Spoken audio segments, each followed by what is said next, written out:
Hello, welcome to the preview for episode 50 of The Realm of Ideas is Free to All, emotional character resonance. The reason this is an interesting topic for us is this is kind of what we aim for in that which we do as artists, architects, etc. I want to read here from where did I put the book? Want me to get it? Here it is. Here it is. This is from Freud's Character and Culture, and it's a piece on. And people can say, "Oh, Freud really." Stop, right? Okay, so I what have I one love thing to say say, about Freud say, is people throw out the Freud baby with the yeah, bathwater. exactly. And He it's had a like lot to say that's still really on exactly. point. So just Yeah. keep it to yourself. Right. Anyway, it's from the chapter Dostoevsky and Parasite, and I think it's one of the things I found, and I also love his analysis of Leonardo. It is not. It has a major flaw as an analysis, but I think in terms of what he believed, but I think the project in itself was valuable, and that there were a lot of other things that he did that were very, very consequential. And I think the fact that Freud actually knew how to draw, because I've seen some of Freud's drawing at the what was it, the American Surgical Institute up on Fifth The Avenue, National Academy of Sciences, I believe, something like right? that. And it was a beautiful little exhibition, and it was like Nielsen, it was. He did he did dissections, he did some drawings, and then he did his kind of more abstract drawings of the nature of the makeup of the brain.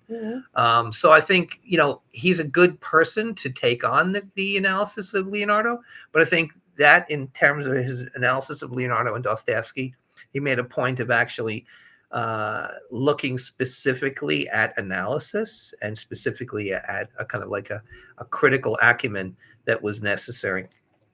And one of the things I find, and here's the brief part, and I'll read a larger part on on Sunday. A moral man is one who reacts to temptation as soon as he feels it in his heart, without yielding to it. A man who alternately sins and then is in remorse reacts high moral standards, lays himself open to the reproach that he has made things too easy for himself. He has not achieved the essence of moral renunciation. So, with that said, what we'll be talking about is the nature of kind of expressing character as we find it in the pieces with which we work and the pieces that we generate. So that's basically what this is going to do. It's following up on the two pieces that we did previously, where we're talking about the reader and the lexicon, where we talked about those things that are expressions of yourself or kind of like explanations of yourself. But this is actually more getting at the heart of the work. So, thoughts? Yes, it is the subtle sword, yea, the pen of the expert draftsperson who can evoke the emotional landscape and the verity of character in inanimate objects without anthropomorphizing. That is the skill. Agreed. And I think we talked, this kind of follows up as all these things are interconnected, on that. Oh, puddle. It's just like a little. All right. It kind of follows on what we were talking about a few weeks ago when we talked about the difference between drawing and copying. And I think one of the things is that we had this discussion on the last weekend with some of our colleagues, and I've always been of the feeling is that technique allows you to go beyond copying because it allows you the capability for the improvisation and the ability to kind of take where the drawing leads you. But a copy can very often be incredibly resembling, but in fact have none of the emotional resonance of the piece or the character that one's trying to express. And I think that's what the difference is, and that's what a drawing does. A drawing is basically focused on capturing that character and expressing that emotional kind of resonance, Yes. as opposed to a copy, which basically will just do a resemblance and may completely miss the point. Yes.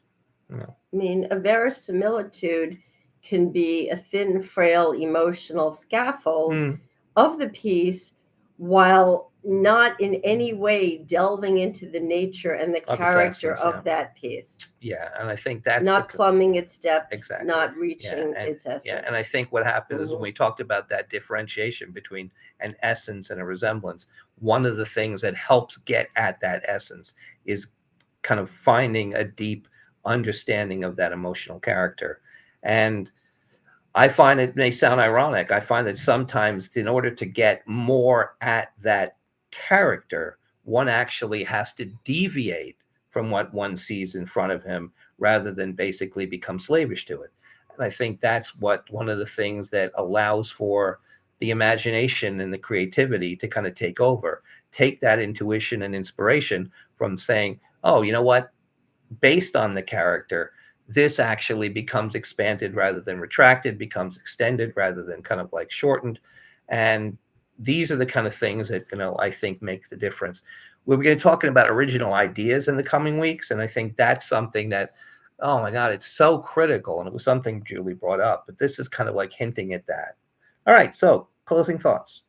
Yes, closing thoughts are, I think, the real challenge for the painter, the writer, the draftsperson, the engineer, the architect, Mm-hmm. is to evoke a specificity of a very alien character. And I don't mean flying saucers the day the earth stood still, but it's an You mean people incredible come film. across the border? And not the Tom Cruise, the Michael Rennie. What about the aliens, like the people that come across the border? No, Not not them either. illegal Okay. aliens, no Okay. way. Okay. What I'm talking about is evoking a character unknown to oneself. And by that I mean, Hmm. what is the character of, say, a silver serving tray meant exclusively for the serving of crayfish in colonial times? Hmm. What is the character of that tray? What kind of interactions did it have? This particular item, the delicacy, the emotions it evoked in the people around it, Hmm. the silversmith who crafted that, and the incredible work, usually, the foliate carvings and engravings. What is the character? Is it chilly? Is it welcoming? Is it crustacean like? Is it a robotic type of character? Is it the warmth of the hearth and the home? It's not a human character, is my main point. Hmm. So, can you learn to empathize with a character that is completely other than your innate own? Yes, I believe so. Well, I do too. Yeah. And I think. Can people? Oh, Yeah. I think it's actually it's much harder for people to do that. It is, but I think that's what makes for that's what's that's the challenge. And I mean, I think one of the things that's so valuable is the fact that, and you talked about it of the idea of kind of like, if one simply found the text of the opera and didn't know the legacy of the opera, was one able of kind of like understanding what had been lost.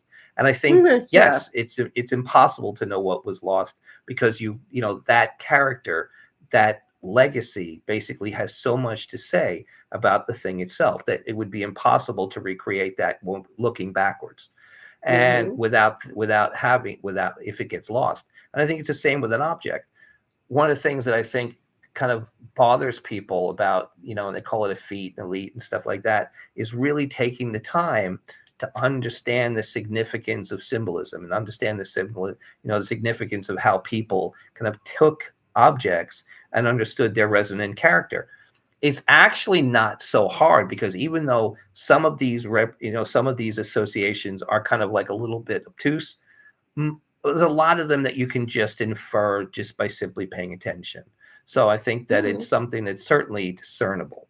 But that's it. That's the idea. So we'll be looking forward to seeing you Sunday. Yes, And the realm of ideas is free to all, and it's to the benefit of all for us to keep it this way.